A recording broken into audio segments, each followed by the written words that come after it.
Hey everybody. Have you ever wanted to try something different, a new job, take steps in a different direction, do something new, improve your life, work out, or just do something positive? You get cold feet and you can't get yourself to get up and say yes to change. You can't get yourself to say yes and get up and start making changes. Sometimes you have to say no.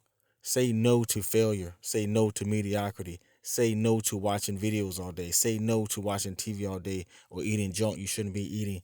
Say no to being dominated by fear and letting the unknown or laziness stop you from achieving your goals. So if you can't say yes to change and getting up and doing it, just say no to the opposite. Say no to failure. Say no to being dominated by fear and negative friends, negative influences. Just say no. Stop calling them. Turn the phone off. Delete this, delete that.